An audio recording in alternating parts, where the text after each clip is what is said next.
इसी के साथ में हमारे पास बर्तन भी नहीं है, तो क्यों ना हम पाम के पौधे को गूंद गूंद के बहुत बर्तन बनाएं। अच्छा, इसको तो हम रक्षाबंधन पे इस्तेमाल करेंगे। हाँ हाँ, भाइयों के लिए कोई तोहफा भी तो रखना पड़ेगा ना। हाँ हाँ, एक काम करते, कुछ अच्छा सा बनाते हैं। देखो, इस केले के पत्ते का सुंदर सा क्राफ्ट बना देंगे अपने भाई के लिए। एक पर्स वगैरह बना दे क्या? हाँ हाँ, चलो बनाते हैं। तीनों बहुएं पूरी लगन के साथ रक्षाबंधन की तैयारियां शुरू कर देती हैं। केले के पत्तों से अलग अलग बर्तन और प्लेटें बनाई जा रही हैं। पाम के पौधों और सुंदर फूलों को गूंथकर सजावट की जा रही है और नंद गुड़िया भी अपने भाइयों के लिए खास तैयारियां करने में जुटी है। देखो माँ, मैं भी अपने भाइयों के लिए राखी के बीच बीच में मैं ये प्यारे प्यारे फूल लगा दूंगी। सारा काम करते करते अचानक सास कौशल्या की नजर बहुओं पर पड़ती है तो अरे बहुओं, तुम लोग इस मुसीबत में भी ये सब क्या करने में लगी हुई हो? अरे माँ जी, रक्षाबंधन आ रहा है ना, भले ही हमारे पास कुछ नहीं है, पर हमें कुछ तो तैयारी करनी ही पड़ेगी। माँ जी, इस गुफा के नीचे फर्श अच्छा नहीं था, तो हमने ताड़ के पेड़ और केले के पत्तों को गूंथ गूंथ कर ये फर्श के लिए बनाया है। और हमें वो रुई का पेड़ भी मिल गया है, तो वहाँ से हमने रुई भी ले ली है। हाँ माँ जी, हमने सोचा है कि इन पत्तों और हमारी इस पुरानी खराब हो रखी साड़ी को आपस में सिलकर उसमें ये रुई भर देंगे, तो नीचे बैठने के लिए एक बढ़िया सा गद्दा बन जाएगा। पर समस्या ये है कि हम सुई धागा और चिपकाने के लिए ग्लू कहाँ से मंगवाएं? अरे इतनी सी बात है, आटा पड़ा है घर में। हाँ हाँ माँ जी, थोड़ा सा आटा पड़ा है। अरे तो लेकर आओ फिर। बहुएं तुरंत 1-2 चम्मच आटा लेकर आती हैं और तभी कौशल्या, देखो, इस आटे और पानी को मिलाकर चूल्हे पर पका लो, इससे बढ़िया लेई बन जाएगी, जिससे सारी चीजें आसानी से चिपक जाएंगी। इसके बाद बहुएं अपने पतियों से कागज मंगाती हैं, जिससे वो कैंची से कटिंग करके सुंदर झालरें बनाती हैं और गुफा को सजाती हैं। इसके अलावा वो सुई धागा मंगाकर रुई वाले गद्दे और बोरी के पर्दे बनाकर गुफा के दरवाजे पर लटका लेती हैं। रक्षाबंधन की लगभग सारी तैयारियां पूरी हो चुकी होती हैं। बहुओं ने अपने हाथों से मिठाइयां भी बनानी शुरू कर दी हैं। देखो, मैंने अपने हाथों से कराची का हलवा बना लिया है। ये आटे और अरारोट का बनता है, इसीलिए जल्दी खराब भी नहीं होता, और मेरे भाई को तो ये बहुत पसंद है। और मैंने तो दूध, परवल और चीनी मंगवा ली है, क्योंकि मेरे भाई को परवल की मिठाई बहुत पसंद है। एक तरफ गुफा के रक्षाबंधन की तैयारी चल रही होती है, वहीं शहर में लगातार काम करते करते बनिया आदमियों को पहचानने लगा होता है। इसलिए जरूरत पड़ने पर वो उन्हें 100-200 रुपए उधार या कर्ज के रूप में दे देता है। सेठ जी, आज के राशन के लिए थोड़े पैसे कम पड़ रहे हैं, क्या थोड़ा उधार मिल जाएगा?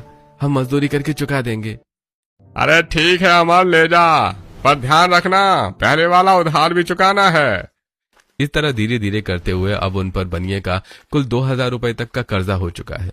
तो अब जब वो राशन मांगने जाते हैं तो अरे भाई, और उधार नहीं मिलेगा भाई, पहले ही तुम्हारा कर्जा काफी हो चुका है। जब तक पिछला हिसाब बराबर नहीं करोगे, एक ढेला सामान नहीं मिलेगा।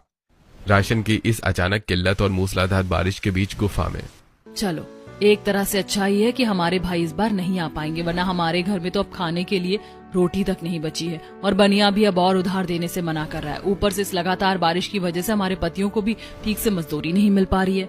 हाँ, और कल ही राखी है, हमारे भाइयों को तो पता भी नहीं है कि हम यहाँ हैं।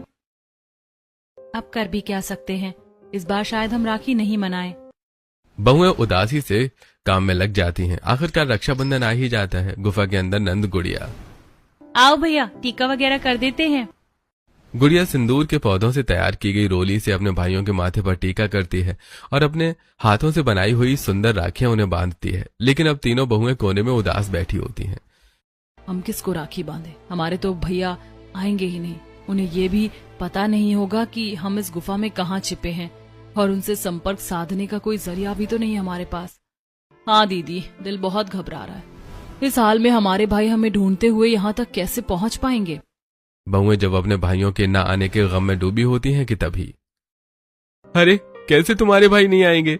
बहन चाहे जहां भी हो, क्या हम उससे राखी बंधवाने नहीं आएंगे? इस गुफा में ही रक्षाबंधन मनाएंगे अब तो हम सब मिलकर। हाँ, अपने भाइयों विकास, आशुतोष और राहुल को अचानक सामने खड़ा देखकर तीनों बहनें खुशी से उनके गले लग जाती हैं। अरे भैया, हमें तो उम्मीद ही नहीं थी कि आप लोग आ जाएंगे। अरे कैसे नहीं आते, आखिर रक्षाबंधन है। हाँ हाँ, अब चलो चलो मेरी बहना, कोई बात नहीं, अब रो मत, जो हुआ सो हुआ। अब मुस्कुराओ और मिलकर रक्षाबंधन मनाते हैं। तीनों बहुएं फौरन अपनी बनाई हुई पूजा की थाली ले आती हैं। देखो भैया, ये राखी की थाली और सजावट हमने खुद अपने हाथों से बनाई है। अरे रश्मि, ये नीचे बिछा हुआ नरम नरम गद्दा और फर्श अरे ये भी तुम लोगों ने ही बनाया है क्या?